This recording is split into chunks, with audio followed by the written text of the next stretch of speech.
What's going on, guys? I've been getting a lot of emails from people asking about the vacuum hoses on their Bricknose and OBS Fords. A lot of times people will buy these trucks and all the vacuum lines will already be mixed up, or you'll be finishing up a project and maybe get confused about where things go. I'm going to go through each one of these hoses and show you where they are and what they do. I'll be working on my Ford 4.9 engine, but a lot of the hoses are applicable for the 5.0 and the 5.8 liter. There's only about 9 or 10 things we have to go through. Let's get into it. The first system we're going to focus on is our charcoal canister. Along the passenger side of the chassis, you'll see this metal line running from the back of the vehicle to the front. That comes straight from the vehicle's fuel tank, and it transports excess fuel vapor from the fuel tank over to our charcoal canister right here. The charcoal canister then collects the fuel vapor and puts it back into the throttle body from this line right here. The point of this system is to recycle excess fuel vapor from the fuel tank. That way we can use it to run the engine instead of just releasing it out into the air. In some vehicles, between the charcoal canister and the throttle body, you'll have a purge valve. And I have one right here so you could see what it looks like. And the plug for the purge valve will generally be right under the intake right here. Ford decided to put the plug on the harness, even though some vehicles like mine don't require the purge valve. Next, we have this rubber line coming from our vacuum tree. This one runs into a T-valve. One side of this T goes to this small vacuum reservoir that's located right here. And then the other side of the T goes into this harness that then goes into the cab of the vehicle. This line pulls vacuum for all of the climate control actuators inside the cab of the vehicle. And then another line runs right back out of there and connects to this flap door actuator.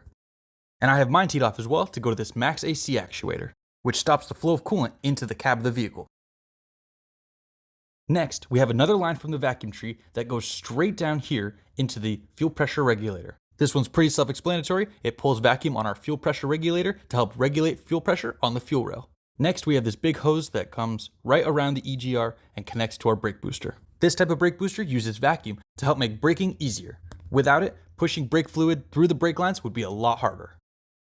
Here's another one off the vacuum tree that goes to our main vacuum reservoir, and then from here, it goes all the way underneath the intake and over here to our EVR solenoid. The EVR solenoid then goes right up here into the EGR. The EGR system recycles exhaust gases back into the intake.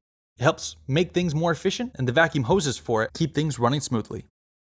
Next, we have another line from the vacuum tree that goes straight over here into our manifold absolute pressure sensor. The MAP sensor tracks how much vacuum is getting pulled from the intake. It then sends that information to the computer so that it can regulate the vehicle's fuel to air ratio.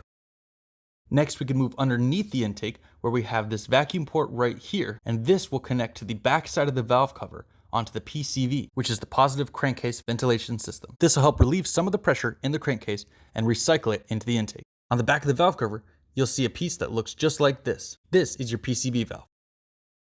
Then we have a similar part up here on the front of the valve cover. It's our crankcase pressure vent filter. And this connects right over here to our air intake box, which filters out any oil or contaminants and recycles the air back into the intake. Usually, underneath the alternator, we'll have a part that looks like this. This is the smog pump. The smog pump injects fresh air into the exhaust system to help burn off hydrocarbons. This is supposed to increase your fuel economy, but a lot of people, like myself, choose to remove it. And if you want to see how I did that, you can take a look at this video right up here. As part of the smog pump system, you usually have some other solenoids on this side of the engine. That's the tab and the tab. I removed mine when I did my smog pump delete. But if you want to see how those are connected, you could take a look at my other video right here, where I go through the vacuum lines after the smog pump delete. And then this last line right here, you'll only have if you have cruise control on your vehicle. This line goes all the way over here and it tees off. One of the sides goes to this other external vacuum reservoir. And then the other side of the T goes right here to our cruise control actuator. This type of cruise control uses vacuum to pull on the vehicle's cable throttle. This will then hold it in place at whatever cruising speed you set it to. This hose on the actuator goes from up here, right down here. And then we have this other hose that goes underneath and over into the inside of the cab. And you could find where that hose terminates right above the brake pedal, right here. This is what turns off your cruise control when you hit your brakes. And that is it, guys. Those are all of the vacuum hoses for my Ford 4.9 that keep this thing running smoothly. It looks really crazy, but once you start digging into it, you see that everything has a purpose and a place. And if you are having trouble, I hope this helps clear things up for you guys. If this video was helpful for you guys, drop a like or leave a comment. I'd love to hear from you. And if you want to see more videos, subscribe to the channel, and I'll see you on the next one.